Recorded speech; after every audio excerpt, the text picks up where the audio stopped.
Tiger कह रहे हैं कि अगर नीतीश कुमार के पास ठीक ठाक सीटें आई तो वो मोदी जी को धोखा दे सकते हैं, मोदी जी का साथ छोड़ सकते हैं, वो पलटी मार सकते हैं। तो क्या आनंद जी लग रहा है कि अगर नीतीश कुमार के पास ठीक ठाक सीटें आई, पलटू राम हो जाएंगे? अनम्यूट कीजिए। 4-5 मिनट में मैं एक तो ये जो है कि वो धोखा मोदी जी को देंगे कि मोदी जी उनको धोखा देंगे, क्योंकि धोखाधड़ी में कौन किसका गुरु है ये जरा जानना मुश्किल है। लेकिन गुरु तो मोदी जी, अमित शाह साहब ही रहेंगे। विश्वविद्यालय वही लोग हैं, ये सब लोग छात्र हैं, वहां से सीख के निकले हैं। मैं इसलिए कह दूं कि दर्शक को, और जैसे मैं देख रहा हूं चुनाव, मेरे हिसाब से इंडिया गठबंधन के दो जो आपके स्ट्राइक बैट्समैन है उन पे नजर रखनी है। अगर वो चल गए तो मामला सब ठीक है। और कांग्रेस के दो बैट्समैन है, मैं इंडिया गठबंधन में तेजस्वी यादव और अखिलेश यादव को चलना ही चलना है अगर इंडिया गठबंधन को अपनी रेलेवेंस रखनी है। और ये बात मैं इसलिए कह रहा हूं कि बाकी इंडिया गठबंधन के लोग अपने आप कुछ कर रहे हैं। ममता बनर्जी की सरकार है, कुछ ना कुछ करके आएंगे ही, 22 नहीं तो 21 नहीं तो 23 कुछ ना कुछ करेंगे। स्टालिन अपना ठीक करेंगे ही। आम आदमी पार्टी की 2 जगह सरकार है, पंजाब और वहां, वो भी ठीक करेंगे। मैं महाराष्ट्र के लिए भी इतना नहीं हूं, क्योंकि महाराष्ट्र में भी वो वेल प्लान्ड है। यहां पे लेकिन तेजस्वी के पास सरकार नहीं है, अखिलेश के पास सरकार नहीं है। 5 से अखिलेश यादव को एक लंबा सफर करना है। 5 सीटें थी उनके पास पिछले 2019 में। तेजस्वी को 0 से सफर तय करना है। अब 0 से 12 तक पहुंचते हैं कि 10 तक पहुंचते हैं कि 20 तक पहुंचते हैं, वो बात अभी मैं आंकड़ों पे नहीं आ रहा हूं। मैं उत्तर प्रदेश के बारे में इसलिए पहले कर दूं क्योंकि वो एक, मुझे ऐसा लगता है कि उत्तर प्रदेश और बिहार इंडिया गठबंधन की नियति तय करने वाले हैं। और कांग्रेस की नियति 2 लोग और तय करेंगे। कांग्रेस की नियति कर्नाटक में सीतारामैया और डीके शिव कुमार, और तेलंगाना में रेवंत रेड्डी। अगर ये लोग चल गए, ये लोग अगर चल गए, तो मेरा ऐसा मानना है फिर कांग्रेस की जो नैया है वो पार लग जाएगी। क्योंकि अगर वो कर्नाटक में, जी आनंद जी आ रहा हूं, थोड़ा ये 2020 फॉर्मेट में करना पड़ रहा है। मैं माफी चाहूंगा पैनलिस्ट से कि जल्दी पूछना पड़ रहा है। समय की आप कह सकते हैं मजबूरी है। लखेड़ा साहब, तेजस्वी कह रहे हैं, अभी आनंद वर्धन जी ने कहा कि तेजस्वी और अखिलेश यादव पे दारोमदार है। 1 लाइन 2 लाइन का जवाब चाह रहा हूं कि तेजस्वी और अखिलेश अगर ये 2 बल्लेबाज चल गए तो फिर क्या खेला होने वाला है? देखिए 3-4 पोर्शंस हैं इसमें। देखिए उत्तर प्रदेश और बिहार फैसला करेंगे, बंगाल एंड महाराष्ट्र की जो इक्वेशन है वो फैसला करेगी, और साउथ का 3, और चौथा जो है नॉर्थ इंडिया का, मतलब पंजाब, हरियाणा और दिल्ली, राजस्थान। ये जो फैक्टर्स है ना, ये फैक्टर अपने अपनी जगह इनका बहुत महत्वपूर्ण योगदान है। और मुझे ऐसा लगता है कि राजनीति में रोज नया पन्ना खुलता है, और यहाँ पर उत्तर प्रदेश और बिहार में तस्वीर बदलेगी, सीटें कम होंगी, चाहे वो 10 सीटें यूपी में कम हो, चाहे वो बिहार में 10 सीटें कम हो। तो ये सीधा जो एनडीए है उसका नुकसान है। और इसका जो देखिए कोहेसिवनेस, जिसको अंग्रेजी में कहा जाता है, कोहेसिवनेस मोदी रिजिम बना नहीं पाया। और इन्होंने जब इंडिया गठबंधन बना तो इन्होंने भी वो मैच की तरह कंपटीशन शुरू किया। इन्होंने कहा तुम्हारे पास 28 है तो हमारे पास 42 है। तो इस तरह का इन्होंने किया, वो उसका कोई वैल्यू नहीं होता चुनाव के टाइम पर। तो ये जो राष्ट्रीय परिदृश्य जो भारतीय जनता पार्टी ने शुरू किया, उसमें यह था कि आपने अपने जो कोलिशन पार्टनर थे उनके साथ धोखा किया। इस चक्कर में कि कोई इन पर भरोसा नहीं करता है। और उत्तर प्रदेश बहुत, मुझे लग रहा है कि आज मैं उस प्रेस कॉन्फ्रेंस में था, यहाँ पर गाजीपुर बॉर्डर में जो जी मैं उस प्रेस कॉन्फ्रेंस में था, और मैंने ये देखा कि जो बॉडी लैंग्वेज है, दोनों का विश्वास है, वो विश्वास मैंने 2016-17 में उनको एक साथ देखा था। आज 7-8 साल बाद एक साथ दोनों को इकट्ठा देखा है। इस तरह से कि एक दूसरे की बात को काटा नहीं उन्होंने। राहुल गांधी ने उनकी बात को सपोर्ट किया। दोनों एक दूसरे में जो बॉडी लैंग्वेज है, मुझे लग रहा है कि वो बॉडी लैंग्वेज क्या होता है कि बॉडी लैंग्वेज 2017 में भी थी, लेकिन वो धरातल पर नहीं थी। आज हालत उत्तर प्रदेश में यह है कि वो बॉडी लैंग्वेज धरातल पर उतर रही है। और 1.5-2.5% जैसे राजपूत सम्मेलन है उत्तर प्रदेश में हो रहे हैं। योगी जी के अलावा बाकी का बाइकआउट कर दिया है। ये जो चीजें होने जा रही है मनोवैज्ञानिक ढंग से, कि योगी जी के अलावा बाकी का बाइकआउट ठाकुर महापंचायत, राजपूत महापंचायत ने कर दिए। ये जो मैसेज जा रहे हैं, ये मैसेज से भारतीय जनता पार्टी की जो चूल्हे हिल गई हैं। और इसका गुजरात में, राजस्थान में, बाकी जगहों पर मैं सारे स्टेट पे आ रहा हूं। जब स्टेट की बात होगी बिल्कुल आप बोलेंगे, क्योंकि मैंने कहा कि सिर्फ 25 मिनट में सब कुछ निपटाना है। बंगाल पे, बिहार के बगल में बंगाल में इसलिए लेना चाह रहा था क्योंकि अमित शाह बार बार कह रहे हैं कि इस बार हम सारे रिकॉर्ड बंगाल में तोड़ रहे हैं। प्रशांत किशोर ने भी कहा कि बंगाल में नंबर 1 पार्टी बीजेपी हो रही है। मोदी जी ने भी कहा कि वो कम से कम 30 सीटें 32 सीटें बंगाल में इस बार लाने जा रही, यानी सारे रिकॉर्ड ध्वस्त करके बीजेपी बंगाल में नंबर 1 होने जा रही है। वहां की राजनीतिक स्थिति क्या है, मैं डेटा जर्नलिस्ट अभिषेक कुमार से कहूंगा बताएं। लेकिन एक चीज अभिषेक आपसे जानना चाह रहा था, हम डिस्कस नहीं करेंगे, सिर्फ आंकड़े बता दीजिए असम के। असम पर डिस्कस नहीं करेंगे, डिस्कस बंगाल में करें। असम का पहले आंकड़ा बता दीजिए क्या है। दीपक जी, असम का आंकड़ा थोड़ा अजीब है। भारतीय जनता पार्टी 9 से घटकर 7 पर आती हुई दिख रही है और कांग्रेस पार्टी की संख्या वहां बढ़ती हुई दिख रही है। 3 सीटें अदर्स को जा रही है असम में, कांग्रेस पार्टी की संख्या बढ़ रही है। एक मिनट, आपने कहा कि पिछली बार 2019 में मोदी जी को 9 सीटें असम से मिली थी, इस बार 7 सीट मिल रही है, 2 का नुकसान हो रहा है। कांग्रेस को 3 सीट मिली थी, इस बार शायद 1 सीट आप ज्यादा दे रहे हैं। अब आइए बंगाल पे आ जाइए, बंगाल पे आइए, बंगाल बताइए। बंगाल में बिहार की तरह ही टर्म्स एंड कंडीशन अप्लाई वाली स्थिति है। अगर वाकई 2019 वाली स्थिति है तो बंगाल में इंडिया गठबंधन जो आपस में ही मुकाबला कर रहा है, स्ट्रेटेजिक तरीके से कर रहा है, तो 27 सीटें टीएमसी, लेफ्ट और कांग्रेस को मिलकर आएंगी और 15 सीटें बीजेपी को।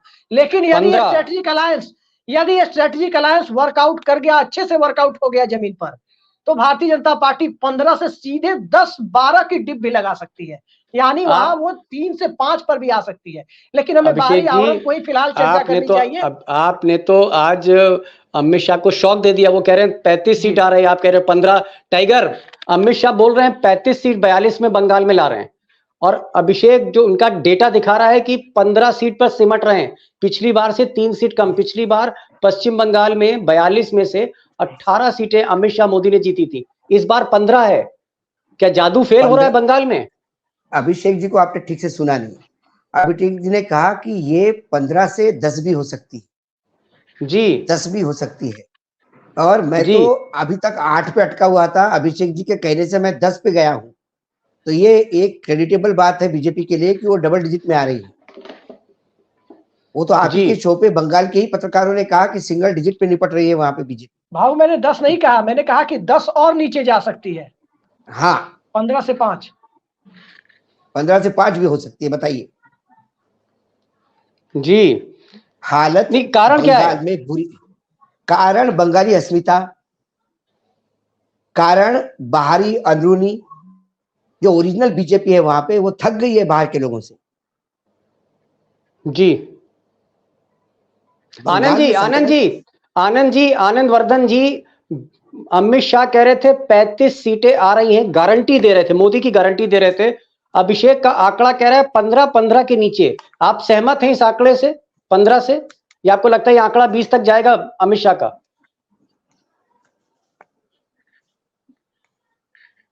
अनम्यूट करिए, अनम्यूट कीजिए।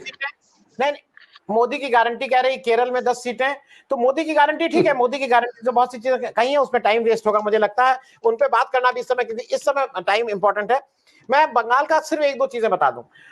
बंगाल में आज ममता बनर्जी का कल का बयान है कि पिछली बार माटी मानुष पे उन्होंने लड़ा था, ये इलेक्शन वो नवरात्र और मटन की जो वो बात की है, क्योंकि वो बंगाली अस्मिता को उससे जोड़ रही है। बंगाल में जो लोग भी बंगाल में रहे हैं, नवरात्र में प्रसाद के रूप में वहां मटन का एक किसी दिन, और सरस्वती पूजा के दिन हिलसा मछली खाई जाती है, किसी दिन रोई, उनके यहाँ उससे रिलेशनशिप है। तो ममता बनर्जी जैसे मोदी जी नहीं पकड़ते हैं दूसरे को, वैसे ममता बनर्जी इनके एक गलत स्टेप को ठीक से पकड़ के इलेक्शन को अपने पक्ष में कर रहे हैं। दूसरा एक और चीज बता दूं जो लग रहा है ना कहां से गड़बड़ हो रहा है।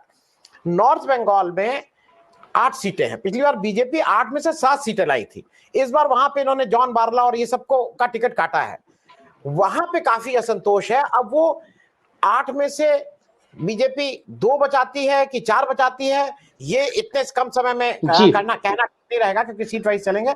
लेकिन नॉर्थ बंगाल में बीजेपी जो 8 में 7 थी, वो 4 सीटें भी बचा लेगी, तो बड़ी बात होगी बीजेपी के लिए। आनंद जी, समय कम है हमारे पास, अब कुल मिलाकर 20 मिनट का वक्त बचा है। मैं दोस्त हमारे साथ अभी जुड़े हैं, उनको मैं बताना चाहूंगा, और मैं माफी चाहूंगा दिल से कि ये प्रोग्राम हमें शॉर्ट नोटिस पे करना पड़ा। अभिषेक जी के पास जो आंकड़ा आया 3:30 बजे तक आया, 4:15 तक हमको ये शो प्लान करना था, 5 बजे तक का टाइम है, क्योंकि 5 बजे के बाद हम ये जो आंकड़े दिखा नहीं सकते। इलेक्शन कमीशन की गाइडलाइंस है कि कोई भी मीडिया चुनाव फर्स्ट फेज से 2 दिन पहले जब प्रचार खत्म होता है, 5 बजे के बाद आंकड़ा नहीं लाइव कर सकता। तो हमारे पास समय बचता है 20 मिनट, इसीलिए हम जल्दी जल्दी ले रहे हैं। बहुत से स्टेट हम स्किप कर जाएंगे, इसके लिए हम माफी मांग रहे हैं। हम सीधे महाराष्ट्र पर आ रहे हैं। महाराष्ट्र एक डिसाइसिव स्टेट है, 48 सीटों वाला महाराष्ट्र। पिछली 2 बार 2014 और 2019 दोनों बार मोदी जी ने स्वीप किया। 48 में से 41 सीट 2014 में ली, 48 में से 41 सीटें 2019 में ली। तब उनके साथ उद्धव ठाकरे थे, आज उद्धव ठाकरे उनके साथ नहीं है। आगे आप बताइए अभिषेक कुमार, डाटा क्या कह रहा है? इस बार मोदी जी आज की तारीख में कितनी सीटों पर खड़े हैं महाराष्ट्र में?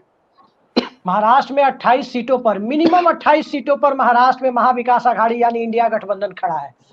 और भारतीय जनता पार्टी मैक्सिमम 12 पर और बीजेपी के सहयोगी दल मैक्सिमम 8 सीटों पर खड़े हैं। ध्यान रखिए मैक्सिमम है, क्योंकि महाराष्ट्र भावना प्रधान स्टेट है और भावनाएं कहां तक जाती है इसी पर महाराष्ट्र का चुनाव तय होता है।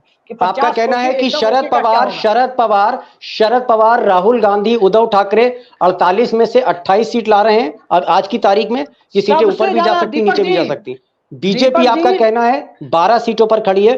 पिछली बार मोदी जी यहां से तकरीबन 41 सीटें ले गए थे और 8 सीट पर आपका कहना।